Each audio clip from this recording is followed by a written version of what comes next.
The following is a Comfortably Zoned Radio Network production. We are back. Bock Score from Nedick's at the Old Garden on 49th Street. That's in New York City. I'm Ralph Tycho, Comfortably Zoned Radio Network. We're a short crew tonight. We have George Case III to talk to Hal. George Case, how are you, sir? I'm just fine. Good evening, everybody. Good. And I will ask Hal, I'd love to do this.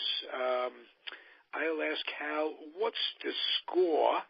But before he answers, I want to, in case you in the listening audience haven't heard the history behind Bock's Score, Hal continues to honor his dad, and would you explain how that got started?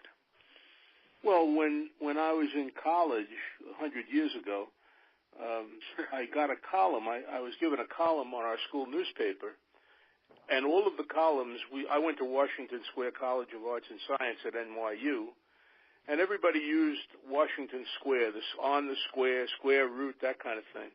And I didn't want to do that, and so I talked to my dad, and within 5 minutes he said, "I've got a name for you." Name of the column. And I said, "Well, what do you got?" And he said, "Bock Score." And I thought it was brilliant. I really did. And Absolutely. I carried it with me when I went into the Associated Press, went to work for the AP. It was the name of my column there, and it remains the name of my column today to honor his memory. And the name of your podcast show. So Right. It's terrific. So tell me how it is World Series Eve, or actually World Series Day, first game. What is the score? Well, I chose to write this week about a couple of athletes, one of whom is involved in the World Series, who were on the subject of money. The Giants, the football Giants, who are having their own problems, signed Odell Beckham to an extension worth $95 million, which is not small change. That happened in the off-season when Odell was behaving himself and just a model citizen. But he is a diva, and he has these tendencies. And so he went on, after signing the contract, went on an interview show on ESPN and ripped his team. Ripped the Giants. They were 1-5 at the time. Now they're 1-6. And he said, "I don't know that Eli Manning, who's his quarterback, has the heart to bring us back out of this terrible start. I don't know that Pat Schumer is a good enough coach. I don't like to live in New York." I mean, these are things that you're not supposed to say if you've just signed a $95 million extension. So here's Good evening. Football example. Hey, Dave. Hi, David. Football example. And David Hubler joins us, by the way. And then came along a guy who's playing in the World Series tonight, Manny Machado. Manny Machado is going to be a free agent, and he could set a record for the amount of money that teams are going to be throwing at him because he's a star. He's a great player, one of the best players in baseball today, on a level with just about anybody else you could name. And the only thing is, he has a little bit of a problem. And what's his problem? Well, he had an interview last week in which he said, he's ignited a couple of brawls in the course of his career. Hard slides into second base. There was a slide during the playoff series which was ruled interference. There was another slide in which he damaged Dustin Pedroia, who happens to be the second baseman of the Red Sox, a team he'll be facing this week in the World Series. But for me, the worst thing he did was an interview in which he said, "I don't always hustle. I don't like to run. So sometimes I jog to first base." Well, as I wrote in the column, not everybody can hit a 500-foot home run, and not everybody can throw a 100-mile-an-hour fastball. But hustling just requires effort. And if you're a hotshot free agent looking for big money, you ought to be able to exert yourself and run down the first base line on every play. The Mets had a player, my poor Mets team, had a player named Brandon Nimmo, a rookie outfielder. He would walk, and he'd run to first base on a walk. Well, that's not necessary, but it just demonstrates his love for the game and his approach to the game. And unfortunately, Machado indicated that he doesn't have that same desire, that same, what shall we call it, effort to run out balls. And I just found that outrageous on a part of a player who's looking for a big money contract. And by the way, the team with all the money in the world is the New York Yankees. And the New York Yankees need a shortstop because Didi Gregorius had Tommy John surgery and will be out for at least half the season. And Manny Machado would fill that position perfectly. But now I'm wondering whether it makes sense for the Yankees to invest that kind of money in a guy who doesn't hustle. Remember, they had a second baseman named Robinson Cano, and he's a good player, not a bad player. And when he became a free agent, they let him walk to Seattle because there was a suspicion that he had some dog in him, that he didn't always run. And the least you can do if you're making big money is run. So that was my approach this week, and I open it for discussion to you guys. Well, let me be first because I'm just thinking he lost as much in potential salary, signing, whatever, as Willie Mays has made in his entire, if you add it all up. So, I think you're right. I think teams will be a little hesitant if he brings that attitude into the clubhouse and onto the field. Yeah, it's the attitude in the clubhouse that is key, I think. They know he can play, but what will he do in the clubhouse making more money than just about everybody on the team and considers himself a pampered player?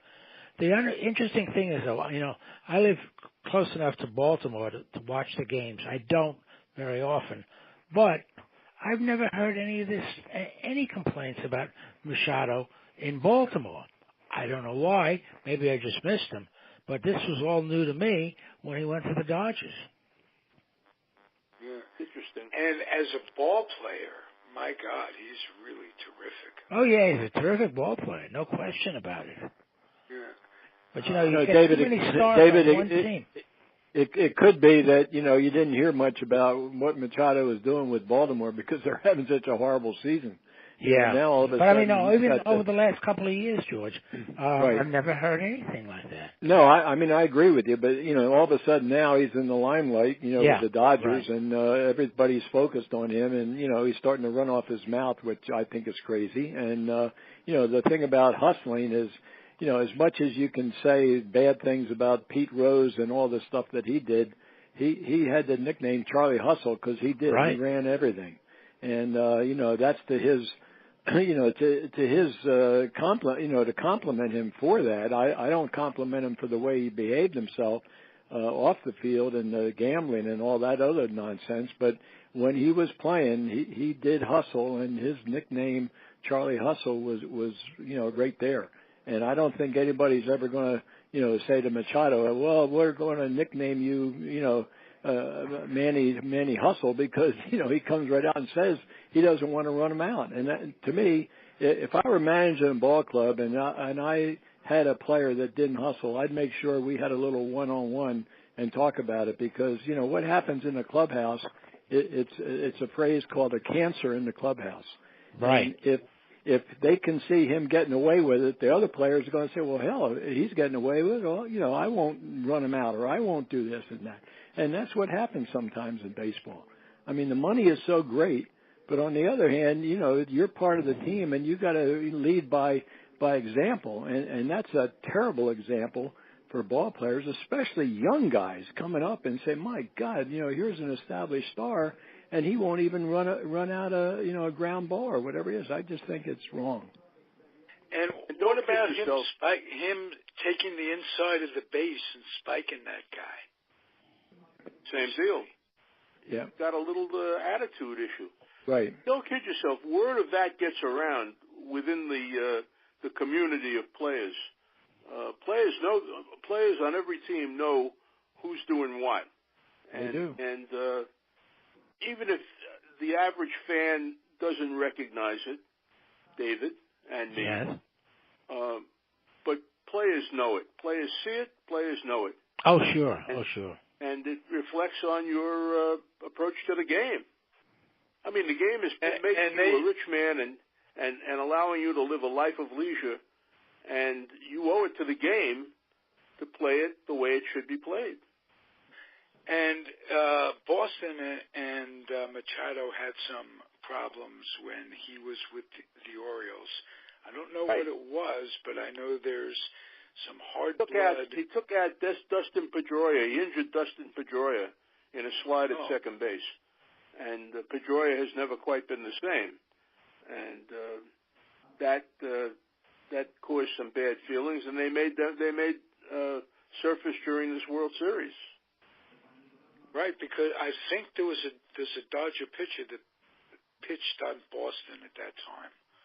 I just got a glimpse of that today, so that might cause some problems.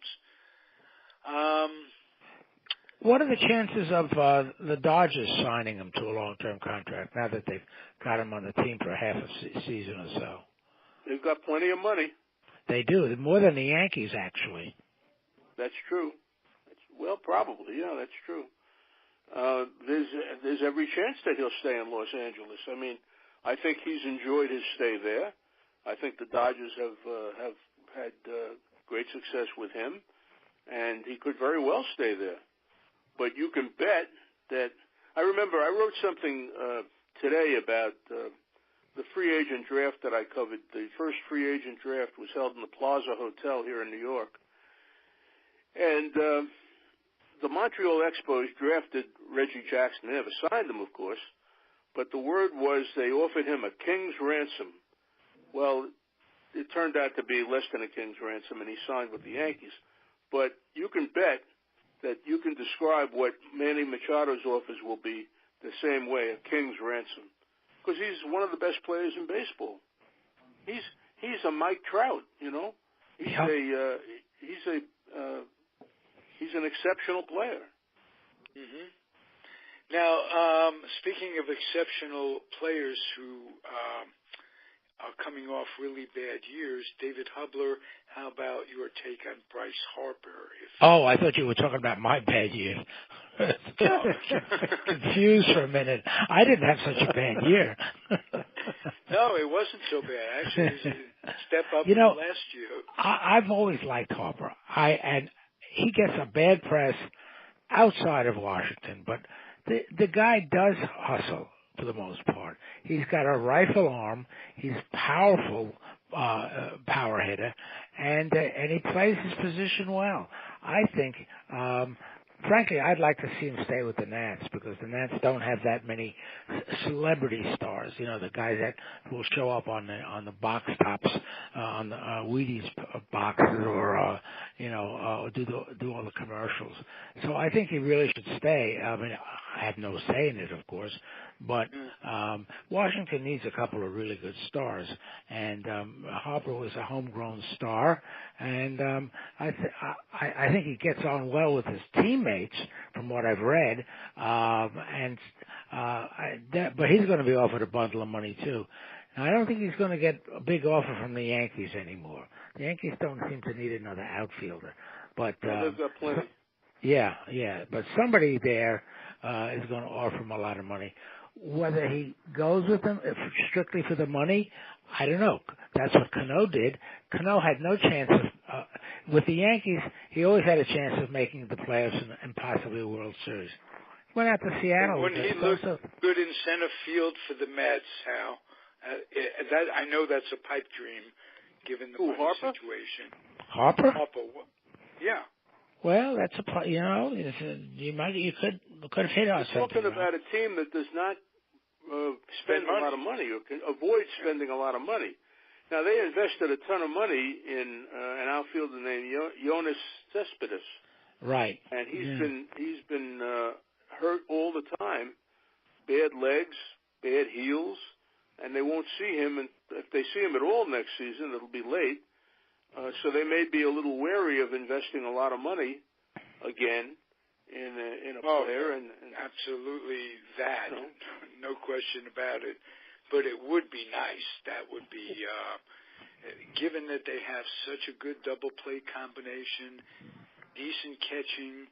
Conforto started to come into his own, at least power-wise. I want to ask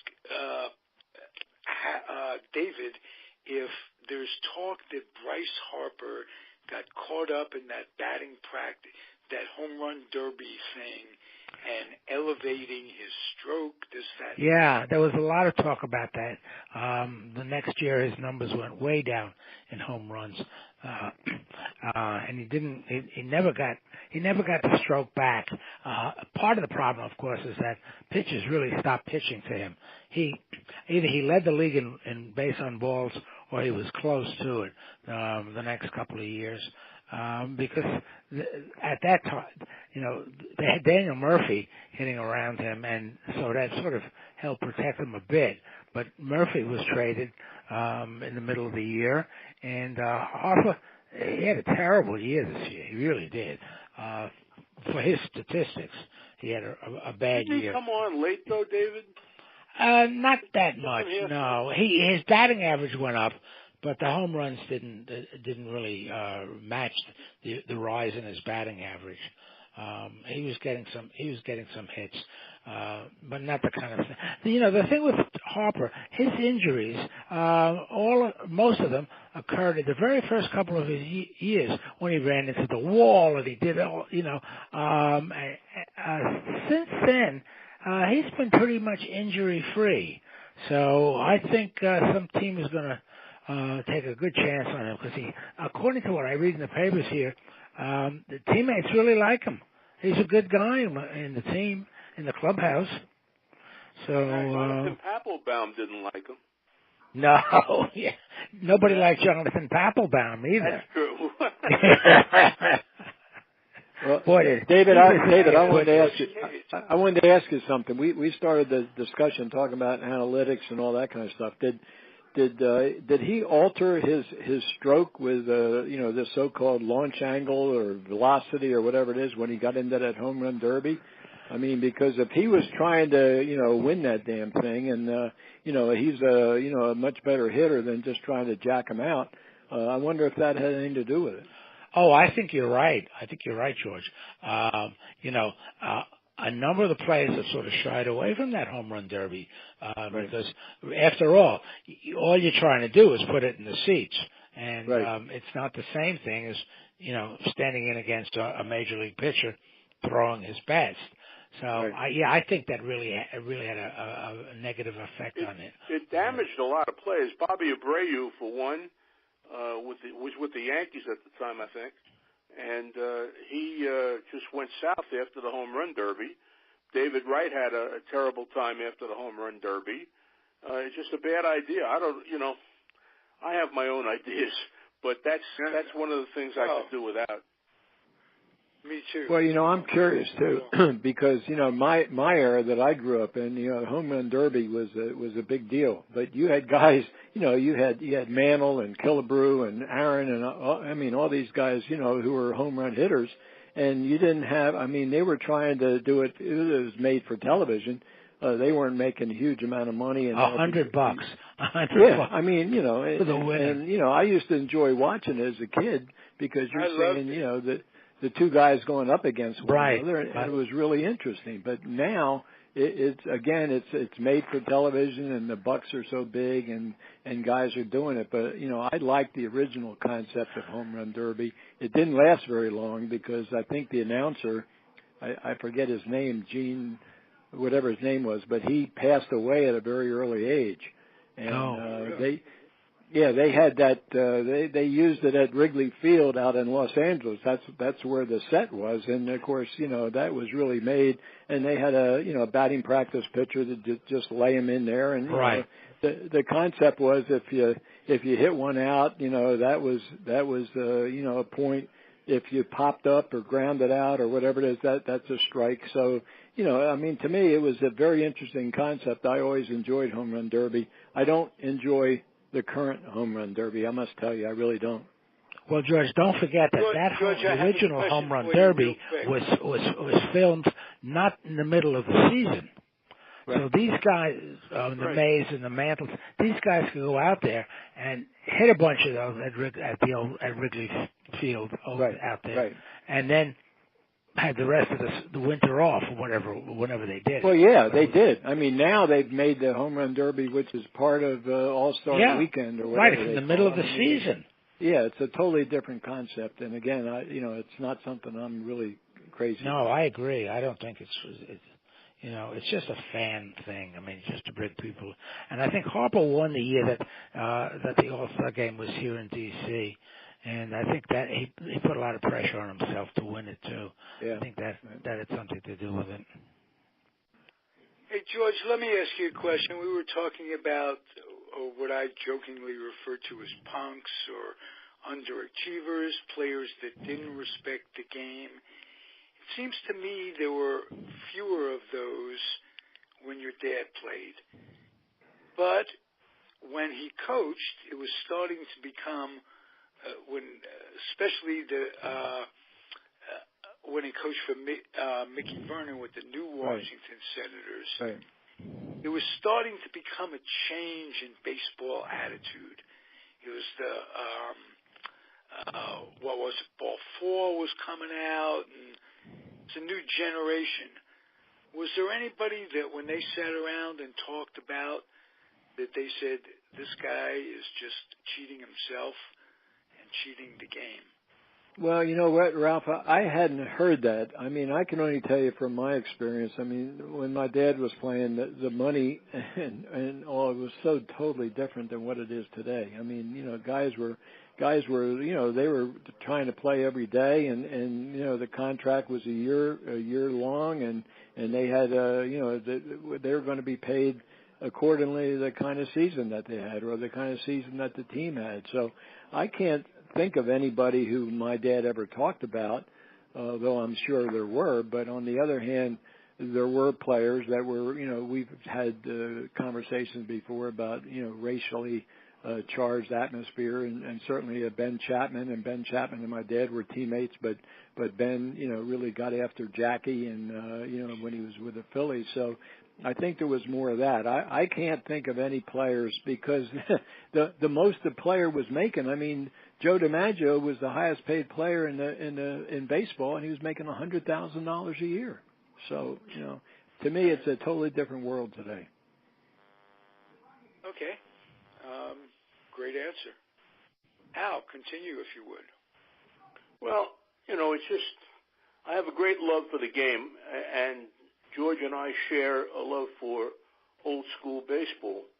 And old school baseball required an approach to the game that I don't always see today in terms of how the players approach it. And that's a bad thing. I mean, this business about I don't hustle all the time, I can't imagine a player saying that. Certainly not in George's dad's time. That would never be said. And if he did say, a player who did say that would be marked forever. Yeah. You hustle. Well, you know what, Hal? Hal, I'm glad you mentioned that because I just thought something. When my dad was playing, he told this story about Bucky Harris. Bucky Harris was, Hall of Fame manager and won the World Series with the Yankees and had some really good years, even though the team was bad. But Bucky, my dad respected him as a manager greatly. But my dad said, and my father never stole on a sign, but he went to steal one time and he stumbled. And my dad said when he got up and he was picked off, he got back to the dugout and he said he knew right away that Bucky was going to send in a replacement for him. And that's just the way they did. I mean, you could, the players were used to hustling, and yet they had great respect for the managers. And if the manager said to them, "Hey, you didn't do what you're supposed to do, I'm going to replace you," that's what they would do. So, well, I think in 1969, the Miracle Mets. I covered a game at Shea Stadium in August. Maybe it was July. I don't know. It was hot. It was a hot day, and there's a fly ball hit the left field, and Cleon Jones loafs on it. And he makes the play, whatever he did. I don't know. Turned a fly out into a double, I guess. And Gil Hodges, who was the manager of the Mets, called timeout. And he marched out of the dugout. And we all thought in the press box that he was going to the mound to either talk to the pitcher or take the pitcher out. He walked right past the pitcher, straight out to left field to confront Cleon Jones. And he said to Jones, "Are you hurt?" And Jones said, "No, I'm not hurt." And he said, "Okay, you're out of the game. Come with me." Right. And he replaced him, put somebody else in left field. I don't remember who. But that was Gil Hodges' approach to the game. You hustled. You're supposed to hustle. You owe it to the game to hustle. And Cleon loafed on that ball, turned what should have been a routine out into a hit, and Gil was having none of that. So one of the reasons he was... And that really sparked the ball club as well. Oh, yeah. Oh, yeah. Oh, I think that's very important. I mean, right. The manager cannot lose the ball club, and if you do, you lead by example, and I think Gil Hodges in that example. Now, I don't know what happened after that, but I have to think that Cleon Jones gave a second thought to ever not hustling after that. Cleon hustled, don't worry. Right. And when you say he went and got him, he won the walked batting championship right out to left field. That was a great Mets moment. Yep. Yes, it was. It's a very memorable moment in Mets history because Gil made it that way. What manager does that? Managers don't do that. Not today, because they'd be afraid they're embarrassing the players. Well, the player is embarrassing the game when he does that, when he loafs on a play. That's embarrassing the game. You got to respect the game. And I'll guarantee you that the players in George's dad's age respected the game. Even though they weren't making a ton of money, they respected the game. Oh, they did. No, Hal, you're right. They loved the game. They loved to play it. And I never, as Ralph asked me before, I never heard my dad or anybody ever talk about somebody not hustling. And, it's just that's what they did. I mean, you get mad. I mean, hey, we've talked before. I mean, a guy would strike out, and he'd be furious at himself. Well, today, the guys strike out, and they just nonchalantly walk back to the dugout. Well, I didn't get it today. Next time up, I might jack one out.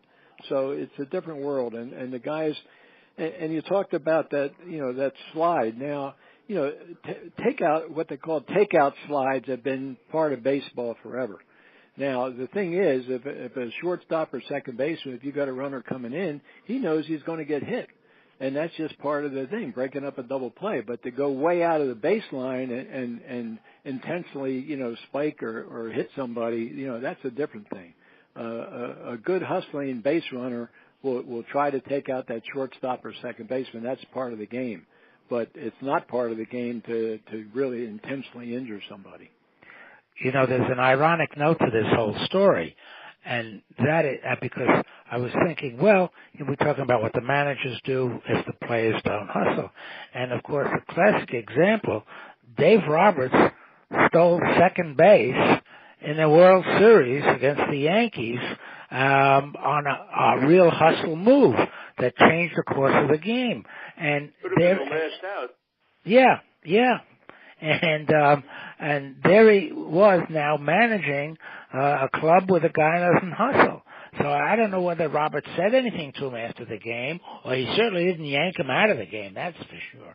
But I could see somebody like a Billy Martin pulling him out of the game, or even, a couple of the other old-time managers would have yanked him. They would. They would have. I agree with you, David. They would have. Yeah, but on the other hand, the guys are making so much money today. They'll say, hey, I got a guaranteed contract. You can't take me out of the game, or my agent won't stand for that. I mean, it's just the way it is today. Yeah. And the first contract they sign, the big league contract, it almost secures them of lifetime benefits. They get health insurance offered to them for life. It's a group insurance. Well, don't they have to be in the majors for a certain number of years for that to kick in? 1 moment to get the health really? insurance. Wow. Yes. One inning played, and one at bat. You're right. Or I didn't know that. Yeah, totally different world than when they were just trying to get the pension in. It used to be like 4 years, and once you got your pension, you felt very secure. And now, no need for that, really. Well, there are lots of old-timers that are still hoping to get a pension that have been shut out from the system, which I think is criminal. Major League Baseball has more than enough money to set up a pension plan for the guys that didn't qualify for it because they played it before the pensions went in. Absolutely, and to their credit, Major League Baseball has taken care of Old Negro League, and that's what they called them, the black players. Yeah, right. Back then, for the benefit of the audience. They've taken care of Old Negro League players who, because of the color barrier, never made it to the big leagues. They've given them small pensions.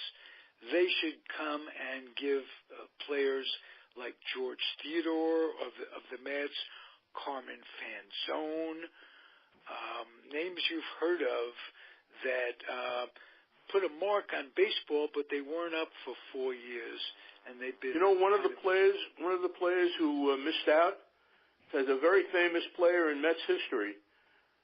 Tom Seaver took a perfect game into the 9th inning against the Chicago Cubs in the summer of '69. Quails. A player for the Cubs named Jimmy Qualls. You never heard of him. He was a nobody. He was a marginal player. Came up, I think he was pinch hitting, and he got a base hit that ruined Seaver's perfect game. Now, Seaver pitched a no-hitter later on with the Reds, but he could have had a perfect game that night. He had that kind of stuff. Jimmy Qualls broke it up. Jimmy Qualls does not get a Major League Baseball pension because of when he played. Right. And the number of... Now, Hal, let me ask you something about that. My dad made the pension by 1 year, and I think they used a certain cutoff. But in the baseball, from my understanding, the way it is today, they've got to play X amount of years before they qualify for the pension. Is that what it is? I don't know. I don't know the details, George. I really don't. No, I'm just curious because I don't know either. I know when my dad was playing, they used an arbitrary cutoff date of 1946, and if you played in 1947, you qualified for the pension. My dad retired in 47, so he qualified for the pension. But there were guys who retired in 45 that they didn't get one dime. So, I mean, I'm not sure what the pension plan is today with baseball. It's got to be very lucrative for the guys who've been around a long time, but for the guys like you're talking about that only played a few years, I'm sure, they could really use the money and they don't get anything. They get nothing. It's a scandal. And ironically, the pitcher that was traded for Gil Hodges from Washington, a guy named Bill Dennehy. Dennehy, yeah. Bill Dennehy. He's one of those players in very, very ill health, and he doesn't get a pension. He doesn't qualify. Some of those players have gotten a small siphon, but you know what? It dies when they do. Their survivor gets zilch, bupkis, nada. So it's something that these players have gotten together. There's a writer named Doug Gladstone who wrote A Bitter-Sweet Cup of Coffee, and it's about these guys and his life work really is to see to it that these guys eventually get recognition in the form of money, not anything else, from the Major League Player Association. They're the ones that make the decision, and they've got like $2 billion in backing in a trust fund. It wouldn't hurt one iota to give these guys a pension that they would take care of them. No, and there aren't that many of them left either. Right, exactly. And well, I can tell you for a fact when my dad, not to belabor the point, but when my dad got his pension, when he passed away, my mother received his pension until she passed away, and then that was it. So there's nothing that the player and his spouse back then were covered by the pension, but that was it. Now, what you're talking about, I know, Ralph, you've had Doug on here a couple of times, I believe.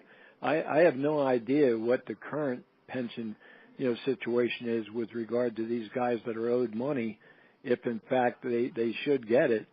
But I know that who was it? Connie Marrero, I think, when he was playing, in Cuba, he couldn't get his pension, and finally Major League Baseball made some kind of provision to get him his pension that was owed to him because he was not able to get it, being the fact that he lived in Cuba, during the whole problem with Cuba and the United States. But the Major League Baseball finally did get him some money.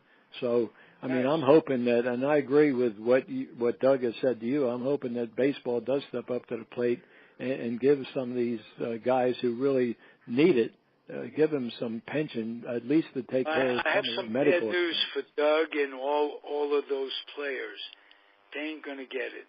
Ian Kahanowitz, another one of our podcasters on this network, happens to be an attorney, and he had Doug Gladstone and one of the players that were in need.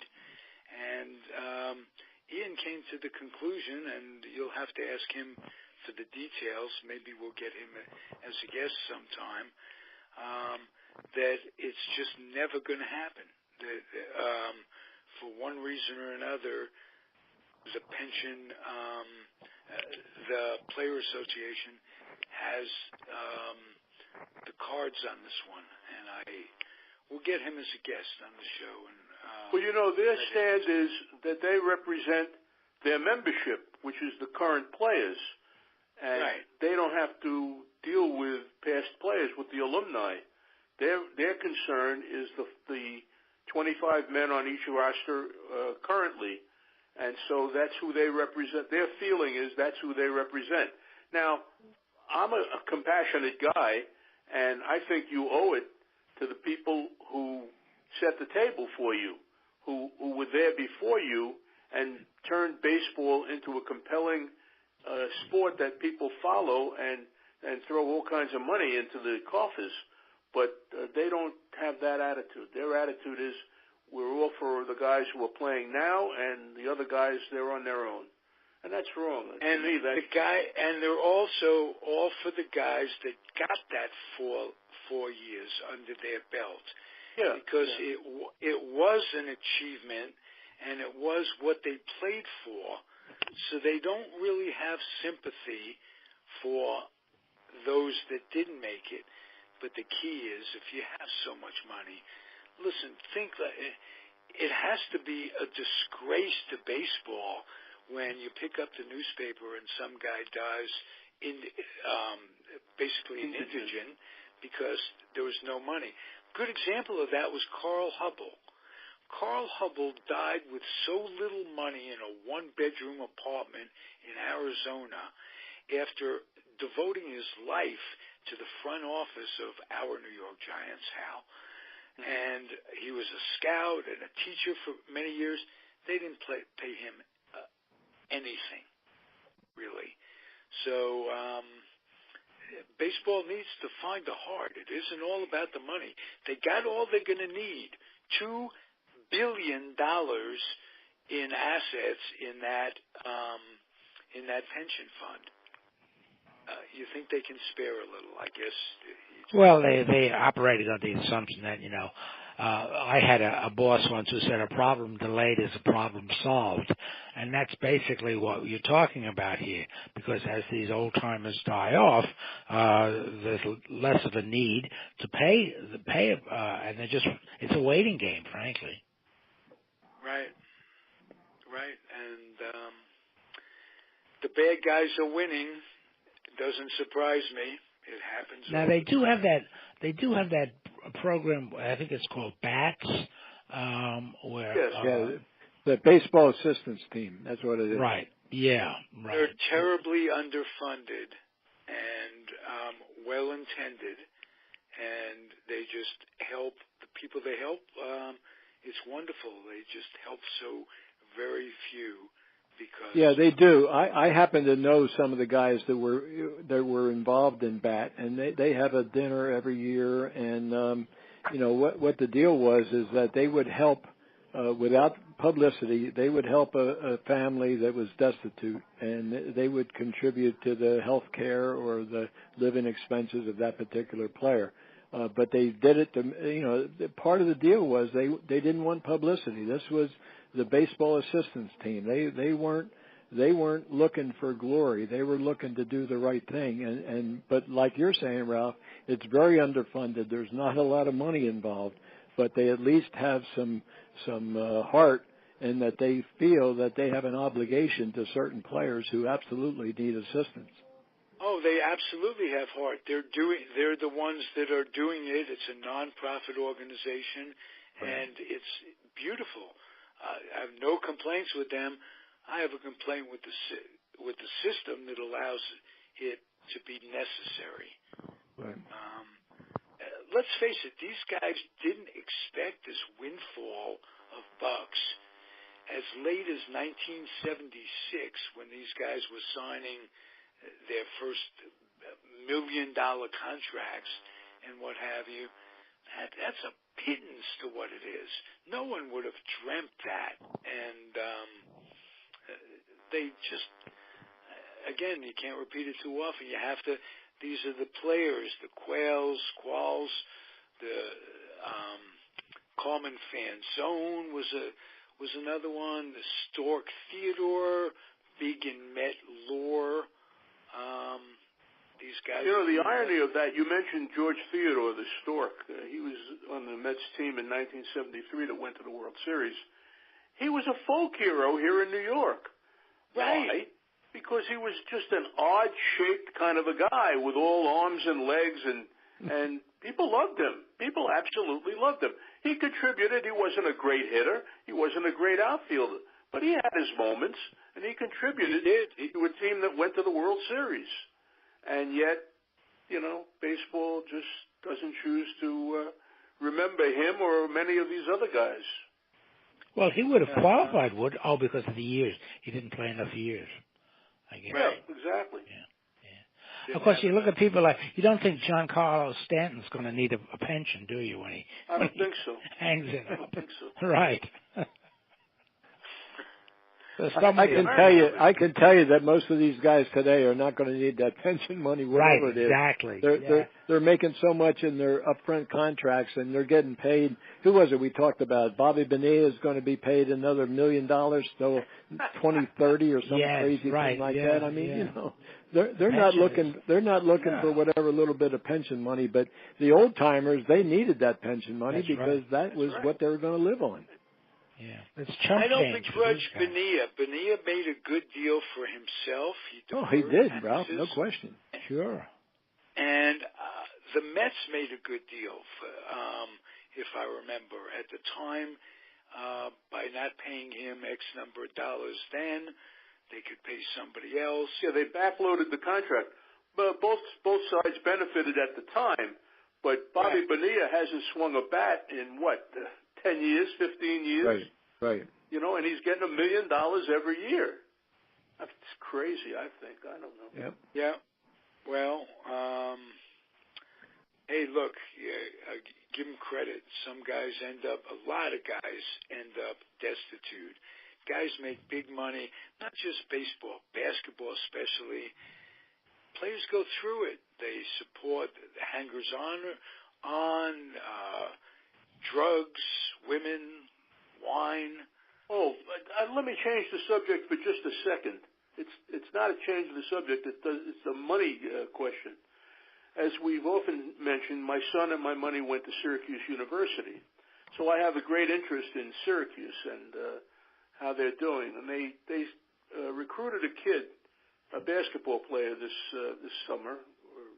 I guess it was in the summer. They recruited this kid. He was going to be a hotshot basketball player, top 5 recruit. And he signed a letter of intent, and then he backed out. And why did he back out? Well, he needed some money. He said he was going to go play in the G League, which is the NBA's developmental league, because he could make $35,000 or $40,000, which he wasn't going to make at Syracuse. And he signed with an agent, and this will interest you, George. Signed with an agent because he was going into the draft, and so he didn't have to worry about eligibility or anything like that. And the agent got him a deal with New Balance. He's an intern for New Balance, and you know what he's making this year? $1 million to be an intern. God knows what he's doing as an intern, but he's making $1 million. He's 19 years old or 18 years old. And he'll be in the draft, in the NBA draft next summer. And in the meantime, he's got an office in Boston. There was a big story in the Times today about it. I shuddered about it because that's where we've come, unfortunately. Well, here's another thing then, off the subject but on the subject. One of the finalists for the Mets general managership is a big-time agent who controls DeGrom. Does it seem like the fox is in the hen house? It does. It truly does. Yeah. Ralph, I hadn't heard that before. My Lord. I hadn't either, no. Yeah. Very strange world we're living in. That's for sure. Oh, my God. I know what those agents were making. I mean, they were getting their cut off of those players' contracts. The bigger contract they could back, the more money they were going to make. Now, all of a sudden, you're going to have the guy who's a GM of a Major League ball club. Oh, my Lord. Well, can you imagine what Machado's agent thought when he heard what Machado said? He thought he was ready to jump off a building. Oh, Jesus. Unbelievable. Like I say, he cost himself some big bucks, and people will remember that for the rest of his life. Oh, yeah. That's kind of a scarlet letter, Yes, absolutely. Yes. Good. Yeah. And the fact that it doesn't affect his mindset whatsoever. So what? They remember me. They know. Well, doesn't matter. Well, the stupid part was he didn't have to say that. He didn't have to confess. Right. Why did he have to say that? Why did he have to tell us that comes to you should lose points because of penmanship or whatever. Stupidity. Stupidity, yeah. Right. Well, Hal, you mentioned in your article, about Beckham. I mean, Beckham waited until after he signed the deal, and then he could start mouthing off. But you don't do it before the deal. Before he signed the deal, that's true. Right. I don't know. Well, things puzzle me. With or without Beckham, the Giants are sunk. There's no way they're going to do anything this year. Beckham can shoot off his mouth all he wants. It's like, we lost with you, we can lose without you, kind of thing. Right. In the meantime, he'll just laugh all the way to the bank. So. Yeah, exactly. Yeah. All right, guys. Good timing to, as we're off to the bank ourselves. I know you guys can follow me to the bank any old days. 3 successful gentlemen recounting their lives, and I love it. Thank you, gentlemen. Well, I enjoyed it. Of course. Yep. George Case. Good night, everybody. Bye-bye. David Hubler. Good night, all. I am Ralph Tycho, the weak link of the Comfortably Zoned Radio Network in every way, shape, or form, but we get it done. So thanks, guys. Hey, wait a minute. An impromptu commercial. Our sponsor, George, tell us a little bit about battlefields to ballfields, or ballfields to battlefields. I think George is gone. All right. Well, he'll be back next week to tell us. It's a great CD. Talk about it then. He'll talk about it then. Thanks again, guys. Be well. Stay. Thank you for doing this. Adios.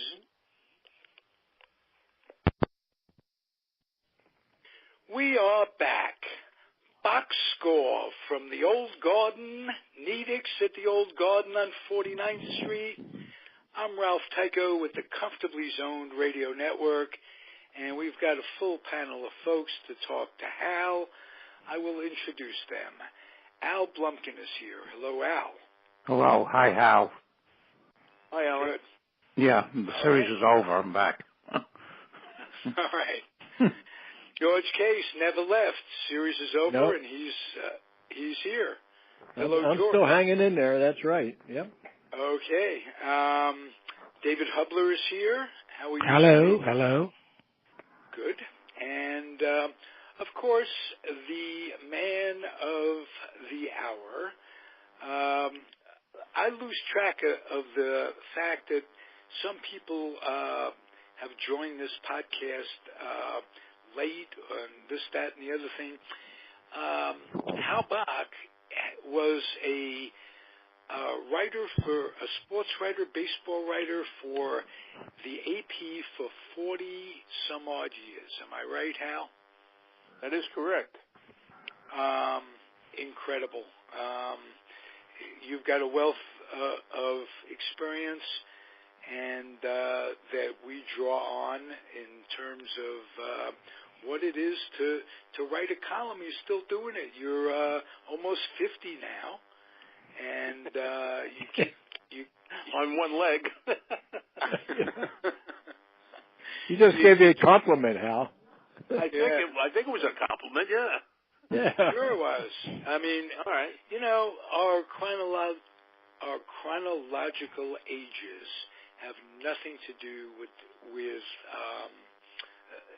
what we are in terms of intellect, in terms of abilities, what have you. That was all a bunch of crap that was fed to us early on, that by a certain age you're not good for the world, you're going to be on Social Security, this, that, and the other thing.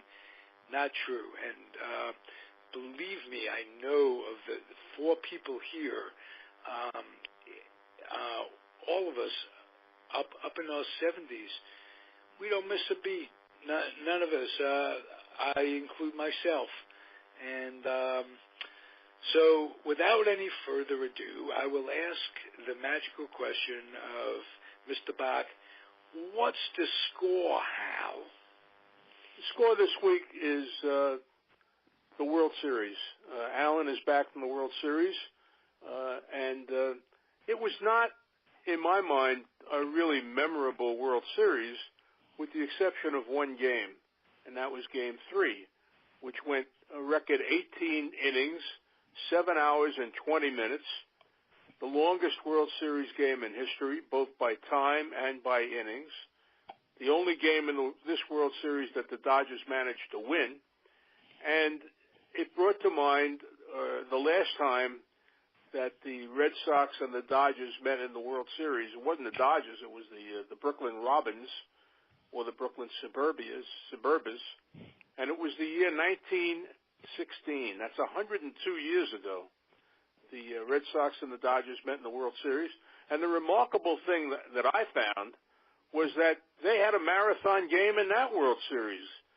It was Game 2 of the 1916 World Series, and it went 14 innings. Now, the game that we just saw this last week between the Red Sox and the Dodgers that went 18 innings, each team used 9 pitches, which is the new norm, I guess, for Major League Baseball in the age of analytics and whatever else it is we have now.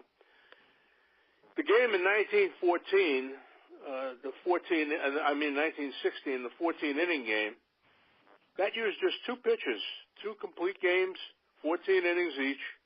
The Dodgers used a pitcher named Sherry Smith through a complete game. He lost it in 2-1 in 14 innings. The Red Sox starter was a left-handed pitcher named Babe Ruth. And the Babe, people are aware of his great home run heroics, but the Babe was a pretty good pitcher. And he gave up, in that game, an inside-the-park home run in the first inning to a guy named Hy Myers, and nothing more after that. And that was the start of a record 29 2/3 consecutive scoreless World Series innings by Babe Ruth. That record lasted until Whitey Ford broke it in 1961. Ruth won 2 games in the 1918 World Series, so he had a 3-0 postseason record, and his World Series ERA was an astonishing 0.87.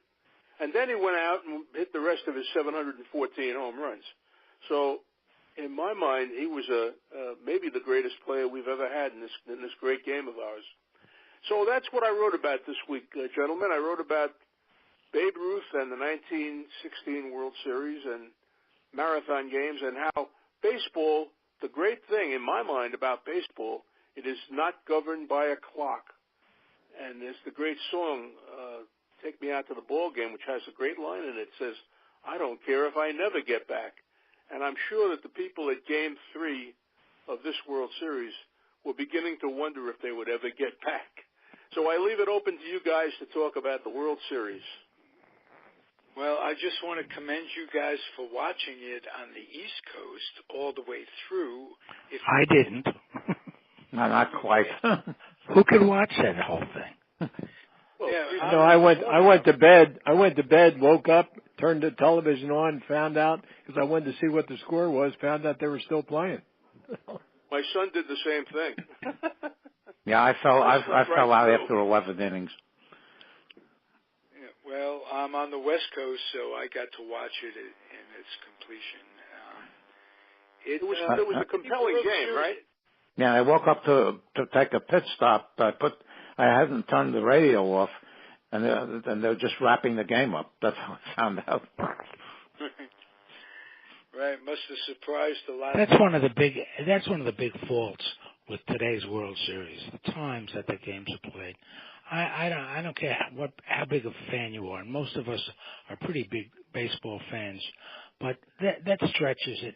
And it's certainly bad for the kids. You can't expect kids to be up at that hour when they have school the next day.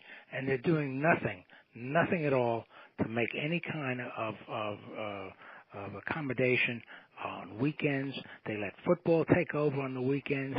They make no accommodation to play a couple of the weekend games during the day.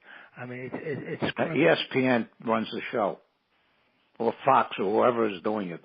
Yeah, Box runs the show for the World Series. I agree, Alan. Box televises football games it's still wrong on Sunday, so they don't care. You know. Yeah, I've said they before, really don't to care. me it's the tail wagging the dog. I mean, ESPN or Fox or whatever, they're calling the shots, and Major League Baseball, they got to do whatever the only as long as the contract lasts. Whatever that is, David. Right. And I don't know how long it is, but that's the thing. I mean, those late nights. I mean, because they want them for the ratings, and if they play them during the day, they're not going to get the ratings. No, I'm just talking about on the weekends. At least right, I agree. Weekends. Hey. Now Fox has the World Series, and they have NFL football on Sunday. They televise NFC games, and they're not going to give that up. Right. They will if the contract. And the old line is whose wine I drink, whose song I sing. Yeah, they'd have to give it up when the contract ends, and they don't. It's not renewed. It's in the end, it's baseball. It's MLB that controls it, not Fox. If Fox offers more money than the other networks to televise the World Series, MLB is going to go with Well, where the money is. Sure, they will. They don't care. They don't give a damn. They don't have to. And they don't give a damn about the people on the East Coast either. Yeah. They never have. Do any of you guys know about any time in baseball history when the fans rose up in unison and said, Dayenu, enough, this is crazy, and maybe organize something where fans wouldn't, on one day they just simply wouldn't come out, or they no, the only time they didn't come out was that game in Baltimore when they had the riots there a few years ago. That's the only time they didn't come out. That's a different circumstance. I know. I'm using that as an example for what it takes for them not to come out. Exactly. Fans are fans. Fans will come out. The example that I would cite is, and I wrote this today for another column, which you will be talking about in a couple of weeks. The Mets had a dreadful, dreadful summer. I mean, they had the worst month in the month of June in the history of this terrible franchise. That's pretty bad. We're just saying something as Hal and I, as Met fans, both know. That's safe. The fans still came out. They still drew however many they drew. They didn't have an empty ballpark because it's baseball. And people who love baseball, as this group does. We all love baseball, and we all watch it. And I don't care how long it takes. I'm going to watch the game. I will admit to you that I wasn't watching Game 3 because, it's 3 o'clock in the morning, folks. I got to get some sleep. But ordinarily, I watch because I love the game. I find it compelling. Even though they've monkeyed around with the game to fairly well, they've done as much as they could to sour me on the game, but they haven't succeeded yet.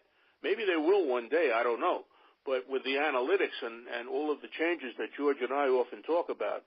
But it's baseball, and I love the game, and I think fans love the game. So fans will be there no matter when you play the games. Well, I got a question for you guys. Like I say, I didn't, and how, I don't know, maybe none of us stayed up to watch the whole thing, but I'm just curious.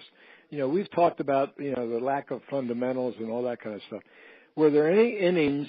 I know that what's his name, hit a walk-off home run in the 18th to win it, but were there any innings in all that, between the 9th and the 18th when either the Dodgers or the Red Sox could have scored if they weren't trying to hit home runs?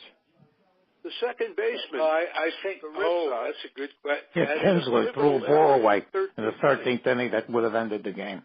Would have ended the game. All he had to do was make a throw to first base, and he made a wide throw, and the tying run scored. Right. He also was thrown out at the plate earlier in the game. Yeah. Ian Kinsler is his name. Yeah, I saw the 13th inning thing. I saw in MLB the next day. So there were that's interesting that Kinsler is normally a pretty good heads-up ball player. He really is. He's been around long enough. Well, yeah, but he's a good ball player. I know, yeah. Well, everybody makes an error. Look at Bill Buckner. I mean, you can't hold that against him. Right. Oh, I will ask the rhetorical question of you guys. Is there a chance that even if Buckner fields that ball cleanly, that Mookie beats it out? No. No, he wasn't even close to the base. Yeah, he wasn't even close to make the a throw. He was right there. Buckner had been substituted for all year at first base in late innings by this guy Dave Stapleton. And McNamara said Buckner deserves to be out in the field in the ninth inning. So.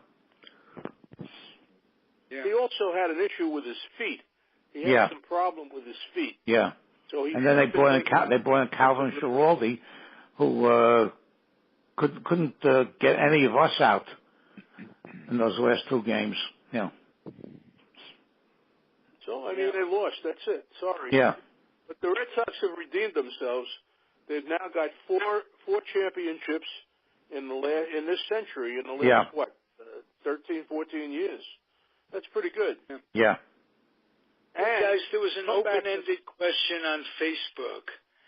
it said something to the effect of, which is the all-time greatest team? The 61 Yankees, the 27 Yankees, maybe I think they might have mentioned the Reds of the 39 Yankees. Good case for that. 1998 Yankees. Okay. Since the division play started, this wild card nonsense started. 1998 Yankees won 114 regular season games, and they lost one playoff game. They lost the game in I think they lost two. I'm sorry, I think they lost two to Cleveland in the LCS. How did the Red Sox stand up with those teams? There's no real right or right. No, there's no answer. There's no answer. Right, but do the Red Sox really? Could they be in this club, in this honored group? Yeah, as much as I hate to say it, yes. Yeah, they beat everybody. Yeah. They beat everybody soundly who was put. They did. Yeah, that's true. They took the Yankees 4 straight before the season ended, and then they beat them for the playoffs. Yeah, they were 11. They just had a great team this year. But keep in mind that everybody thought that Houston was such a great team that they were going to repeat, and they didn't. So you still have to play it between the lines. So we'll see what happens next. Yeah, Houston didn't win a game on the road. Neither did the Red Sox won. 10 games on the road? Yeah. Nine games on the road. 10 games on the road. Don't forget, we had a repeat. They lost one road game in L.A. They lost both. They won 2 games in road games in L.A., all 3 in Houston, and 1 in Yankee Stadium. Yeah. We haven't That's had 6 road games. In many years. A knee injury, and I think that really broke their spirit. Yeah, I thought Houston was had a good shot at beating them, but they couldn't do anything. Yeah. So, it's ironic that this siege of Red Sox championships began in 2004 when they lost the first 3 games of their playoff series to the Yankees and were on the ropes, 9th inning. Mariano Rivera, the greatest relief pitcher in history, on the mound, and there's a guy on first named Dave Roberts, 2 out, and he steals second base. Now, if he gets thrown out, the series is over. Yankees win and move on to the next series, to the World Series. But Roberts stole second base. The Red Sox rallied to tie the score, went on to win the game in extra innings, and then won the next 3 games, the first time and the only time in baseball history that a team has come back from being down 3 games to none to win a series. They won that World Series, and they've won 3 more since then. So, and who is Dave Roberts? Dave Roberts is the manager of the Los Angeles Dodgers, who just got beat in the World Series by the Boston Red Sox. And he made several very questionable moves. And to me, the big one was Madsen. The president didn't like the way he managed either. But Madsen. The president was upset because the president's hair was being upset. He stood out in the rain. It was very upsetting to him. What a tragedy. 11 Jews were mowed down in a synagogue, but he was upset because his hair was wet. That's where we're at in this country. Yeah, but Madsen, boy, when I saw him bring him in the first game, I said, "This is ridiculous." And he gave up the 2 runs that were charged to Kershaw.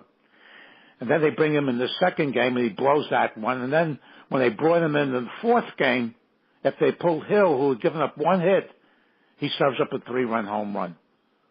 I mean, you and the president agree. He made some bad moves. Yeah. Right? Does he get to come back next year, would you guys say? Do you think he's toast? No, he'll be back next year. Oh, no. He has 2 pennants. He's had the game in the World Series 2 straight years. That's not bad. That's 2 pennants. Well, next year he'll get a chance to join John McGraw and Huey Jennings to lose 3 in a row. Whoa. A hat trick. Yeah. Backwards. Do you think that team is flawed somehow? Cursed. Well, I think... That's what I thought he handled his pitches atrociously. Yeah, but they were hurt with a lot of injuries, too. Their shortstop was hurt early on, and Machado he's a bad egg around the clubhouse. Well, we talked about him last week. Yeah. We talked about him last week. He's going to get a ton of money. He loafed some in the playoffs as well. He watched the ball. Like I said about Darvish last year, some team is going to grossly overpay him. Yeah, they are. And it could be in New York. It could be the Yankees. It could very well could be. I don't know. They've been very cautious in the last several years. Under George Steinbrenner, I would have said immediately he'll be a Yankee. I'm not so David, sure. Can you say Giancarlo Stanton and that contract that they took over? Yeah, well, no, I don't. But Stanton has been a good team player. He didn't have a great year. I'm not complaining. I think he's a great player. He hit 39 home runs, I know. But I don't think it's a bad signing, or trade. But they are paying a ton of money to this guy. Well, the report I saw today was that if they go after him, they might break through that the what do you call it, the tax. Well, the diehard Yankee fans have Machado and Harper coming here automatically. No. Well, I don't know what they're going to do with Harper. Even if they don't keep Brett Gardner, they still have enough outfielders. So I don't know. Supposedly tonight at midnight is when they have to tender their contract to Gardner. If they don't, they can let him go for $2 million. How the Mets just signed a general manager today. Is there a chance that they may just break out and sign a guy like Machado or sign a The short answer to your question is no. They don't spend that kind of money. I mean, they got a new general manager, but the owners are the same same guys. So they're not going to lay out that kind of money. No, never. I can't imagine that. I would be stunned if that ever happened. Well, I found it hilarious that the general manager that they signed today, he was an agent. He was a player agent. He was the agent for Jacob deGrom. And last summer, in the middle of this endless summer of grief that they were having, the agent for Jacob deGrom, who they signed today as their general manager, stood up and said to the Mets, "You either give him an extension or trade him right now." And the Mets looked at him and they said, no. But then they decided he was such a good arguer that they made him the general manager. I find that hilarious. And now he's going to have to lowball deGrom. I don't know how that's going to work. I mean, how's that going to work? He's wearing a different hat now, that's for sure. Yeah, he's also got Syndergaard and about 6 other Mets as his clients. I know. I don't think he has Syndergaard, but he has Cespedes. No, he had Syndergaard, yeah. Oh, he has Syndergaard. They listed them in the paper, yeah, he had Syndergaard. He had Syndergaard, yeah. Okay. All right. Well, he knows, as my friend Marty texted me this morning, he knows from dealing with these general managers what they want to spend in the free agent year coming up, which is supposedly the biggest one they've ever had. So that has to be a big advantage.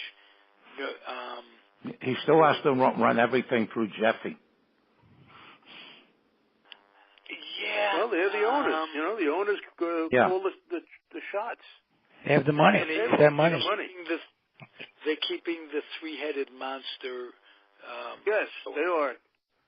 So now we'll have 4 people making decisions or talking about decisions. I don't know how that helps.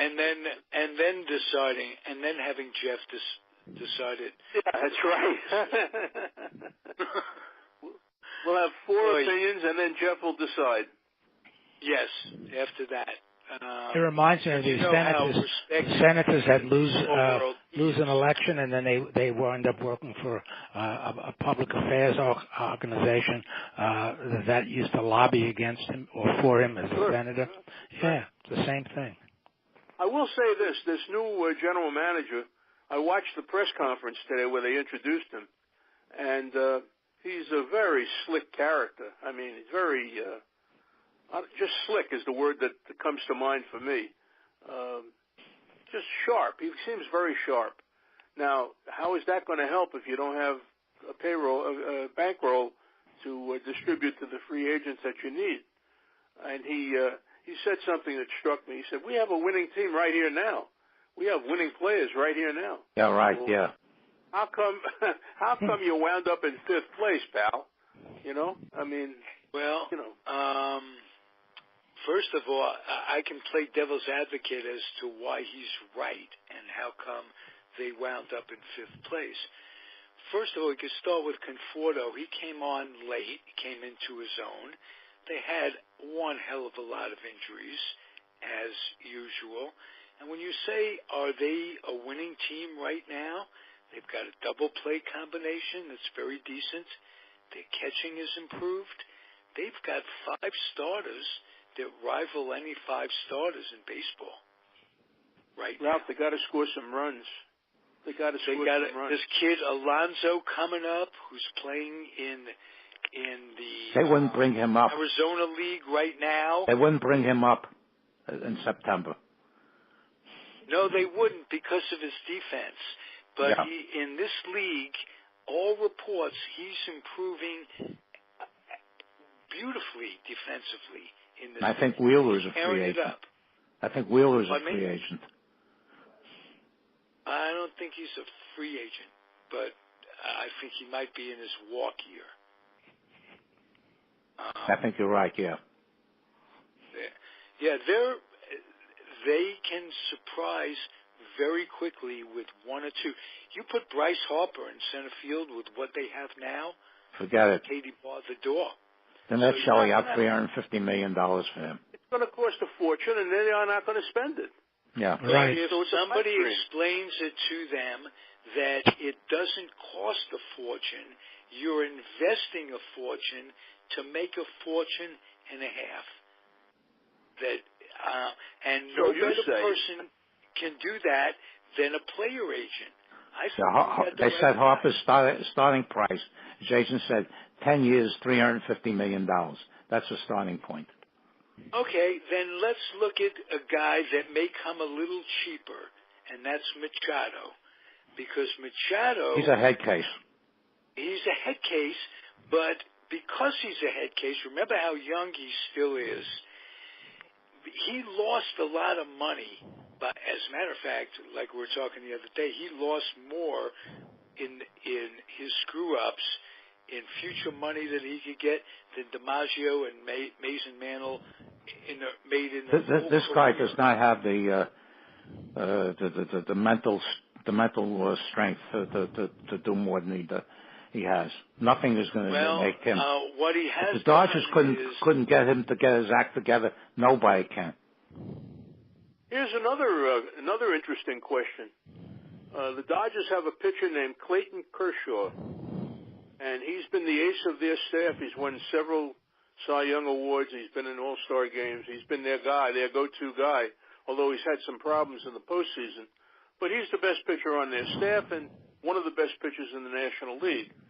And he has an opt-out clause in his contract. He can opt out of his Dodger contract, which, by the way, pays him in the next 2 years $65 million. Now, if I were getting $65 million guaranteed in the next 2 years, I don't think I would opt out. I think I would say I'm very happy to stay here with you guys. But Kershaw might opt out. There was speculation today in the paper. He comes from Dallas, and he might go to the Texas Rangers. For what? I find that hard to believe. He's got injury problems, and the Rangers are a horrible team. Well, yeah, he has had injury problems. You're right. And the Rangers are horrible. Would you opt out if you were Kershaw? I don't think I would. No, but the Rangers are awful. They were last in that division, the AL West. Yeah, well, you got to start somewhere, though. You know, you make an attempt to sign him, I guess, if he opts out. Yeah, you know, I heard something about the Cubs. I heard something about the Cubs with him. Yeah, because the Cubs are so brilliant in signing Darvish and Chatwood.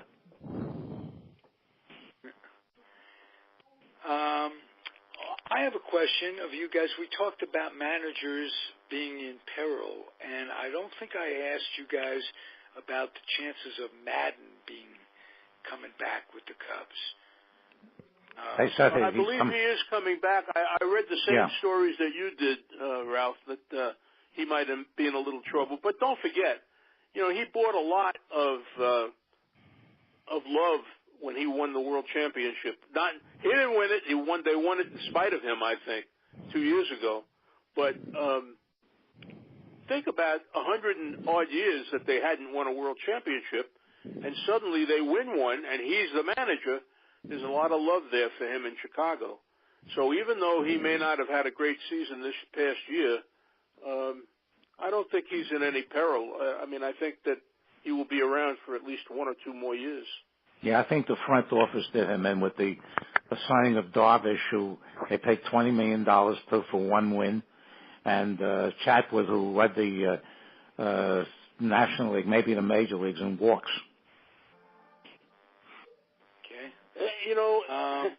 It's a gamble. It's a roll of the dice when you sign a free agent. You don't know. You look at his record and you say, "Gee, this guy is a .330 career hitter, or this guy is a perennial 20-game winner or 15-game winner. He's got a low ERA. He'll do it for us." Well, Darvish blew up in 2 World Series games last year for the Dodgers. Yes, he did. He blew up, and there's nothing to indicate that this guy was worth the kind of money they were giving him, either for the money and for the length of the contract. It was ridiculous. David Price was 0-9 in the postseason until he suddenly won 2 World Series games. Yeah, but he had a track record of pitching decently. Darvish was, he was an arm. He was like any other arm. It wasn't as bad as the Giants giving Jeff Samardzija $16 million a year for 4 years, who stinks. But Darvish was, after that performance in the World Series in 2017, he wasn't worth 10 cents. And they gave him a deal like that. Price, do you throw out his career because of 1 poor week? I don't think so. No, he wasn't that great overall. Well, he had his moments in Texas and in Los Angeles. Yeah, Texas, he was pitching for nothing. Yeah, he wasn't there when they made the series in 2010 and 2011. But he was a productive pitcher. Yeah, but you're pitching for bad teams. It doesn't. There's a whole difference between pitching for teams that are lousy and getting traded to pitching for a team that's good. A lot of them can't handle the pressure. That's quite true. That's true. Yeah. You could think of guys who can't play in New York. Whitson, for instance. Jason Bay. Remember him? Yeah, sure. Who's that? Yeah, Jason Bay. Oh, yes. Oh, yeah. Do I remember? Jason Bay and Sonny Gray. Yeah. There's a writer for you. Those are names that you could put together. See, that's what I do. Yeah. I'm a poet and I don't know it. That's funny, Hal. That's really funny. Thank you. And actually, you couldn't think of 2 better players to illustrate the point.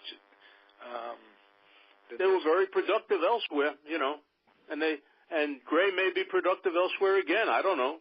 We'll see. Yeah. He won't be with the Yankees next year. I'll guarantee you that. No, he won't. Here's a question for everybody. Who do you think is going to take the Oriole managerial job? That is a good question. Yeah. I don't know who would want it. Yeah, that's what I was alluding to. Well, a better question is, where will Buck Showalter wind up? I don't think guys like Showalter and Socia will manage again. Oh, yes. But Showalter will. Oh, no question. Showalter will. Socia might not. Well, he's already indicated. Might not want to. Showalter's already indicated that he's open to offers. And, really? Okay. Yeah. Well, Rick Pitino wants to coach in the NBA. Really? Yeah. Well, that's interesting. Hey, speaking of the NBA, I got to tell you, the Warriors scored like 90-something points in the first half. Yeah, the speculation that Girardi is waiting for the Cub job to open. Yeah, he turned down the Reds and he turned down the Rangers. Go home to Chicago. Right. Yeah. You know, there were years ago, I thought it would be a better fit for the Yankees.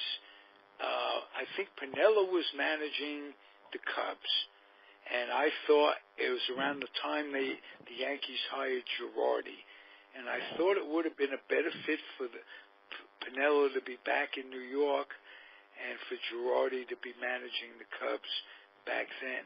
Well, Piniella did a stint under George Steinbrenner. Right. I think he's ready to do another one. That's true. That's true. But I think George was out of power by around that time. George wasn't out of power until he died.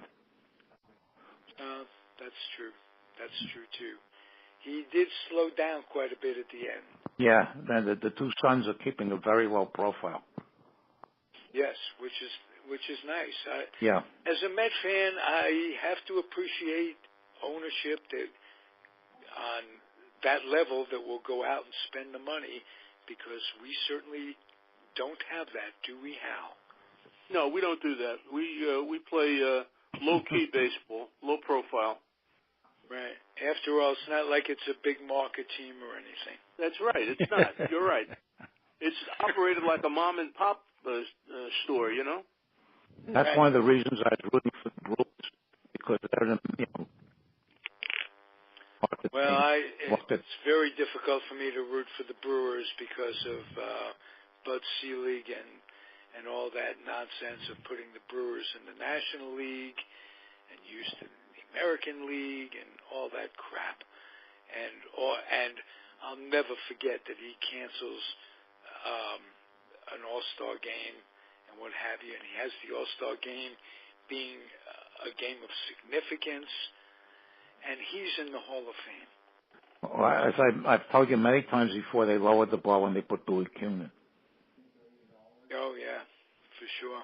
Or, as we talked about earlier in the week with you guys, George, you might address this, Tom Yorkie's in the Hall of Fame.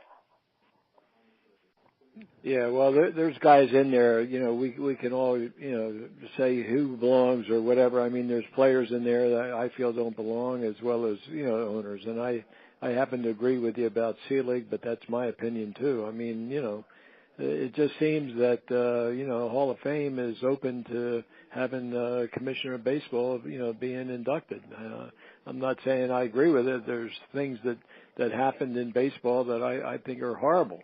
And, you know, part of it to blame is Selig, and part of it to blame is Manfred, and, you know, maybe Uberoth. I mean, I don't know. But I wanted to go back and ask you guys one other thing. Something that impressed me with the World Series. We started a conversation about the World Series. I thought Price did a heck of a job.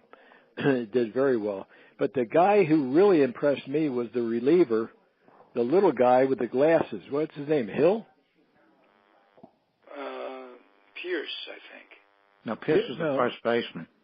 No. This was the relief pitcher that came in. He pitched 2 different games.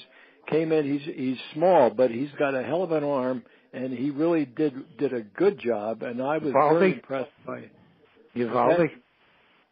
It could. I can't remember. All I know is that he reminded me so much of Dave Sisler, who used to pitch with the Expansion Senators. He's wearing glasses, and he came in. Kelly, yeah. That's the one. Alan. Yeah. I just thought he did a heck of a job. The kid had a great arm.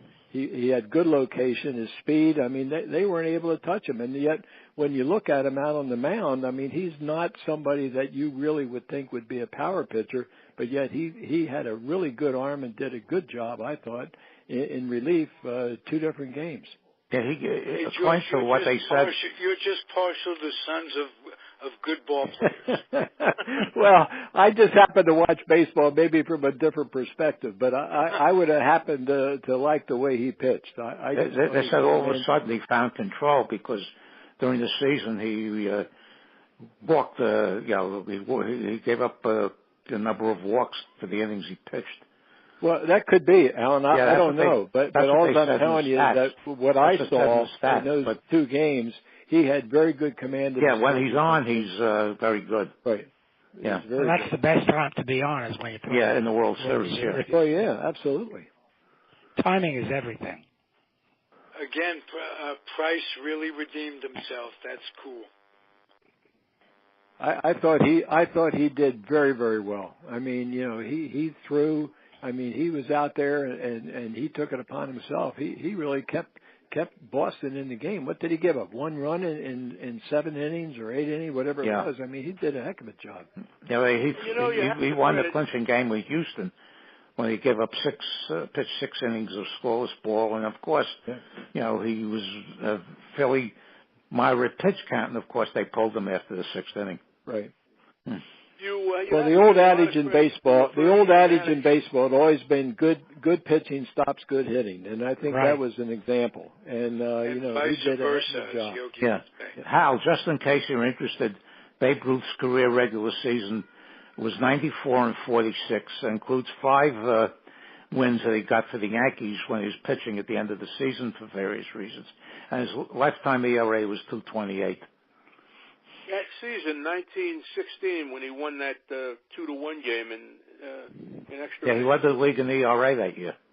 He threw 9 shutouts. He led the league in ERA with a 1.75. 1.75 ERA. Yeah. Pretty good. Yeah. Pretty good. He could be on. What year? Stop doubting that he's guys, the I don't know I don't know my history of this, but what year did the Yankees the Red Sox sell Ruth to the Yankees? What year was it? 21. I think. Was it 21? Okay. 1920 was his. Oh, am I losing you guys? Not me. I'm here. It's Al. Al keeps fading in and out. Oh, okay. That's what it is. 20 was his first year with the Yankees. Okay, 20. Yeah. Okay. What's on the line for next week as far as your column goes? Maybe you can give us a preview. Next week's discussion, a week from today, is going to be about my favorite basketball team, the New York Knickerbockers. Oh, God. Their new coach. And I know it's very upsetting to Alan, but I can't help it. Their new coach, David Fizdale. I wrote about him, and I wrote about the NBA, and that's going to be our discussion next week. They're still selling out? I don't think so. I don't think they sell out. I think you could go up there and buy a ticket on game night, which you couldn't do for a long time. If you're tall enough, they'll let you play 3/4. They're an anonymous team. They don't have an identity. The one player that you could wrap your arms around, Porzingis, is on the sidelines and may not play at all this season because of a bad knee. And the rest of them are just a bunch of who was that and who was he? Yeah. A bunch of nobodies, Now, I'm sure they beat Brooklyn the other night. Yes, they did. Last night, they beat Brooklyn last night for their second win of the year after 5 straight losses. So, they're not going to win a lot of games, and the question is how long he's going to last. Because, I think they have a commitment to him, David Fizdale, and they know what the situation is. It's a rebuilding situation. It's always a rebuilding situation. Square Garden is that the Rangers are in the same situation. The hockey team is also a very anonymous team, with the exception of the goaltender, Henrik.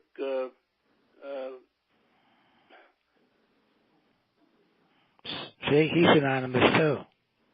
Yeah. No, I think, as far as from what I know about the Knicks, it's the ownership that's really the screwball. Dolan. Yeah. Dolan. Yeah. James Dolan, son of Charles Dolan, who founded Cablevision. Yeah, just another one born on third base. Yeah. Right, with a silver spoon in his mouth. Yeah. Right. Well, look, some people are lucky. Right. Some people are good looking like me, and some people are fortunate to have a fortune of money. So let's see. I got a scorecard going here. I ain't good looking, and I got no money. But there you go. See, you're working on a trifecta. You got a perfecta then. I am. I don't want to get into the third leg of all of this. Thank you guys. Great show. Really enjoyed it as usual. And we'll be back next week. Before you know it, it's the Comfortably Zoned Radio Network. And I'm happy. Get out and vote. Get out and vote next week. Yes, before the show. all of us. Voting day. If we all spread the word, that's all we can do. I'm thinking about it. We're not going to go out there and protest and march on Washington, but what we can do is make sure that everybody knows to vote, especially the young people. Get them in the habit of it. Right. We got to change the course of the way things are going. It's just imperative. No other words. Thank you, gentlemen. Okay. Back next week. Good night, all. Okay. Good night, everybody. Thank Bye-bye. you for your contribution.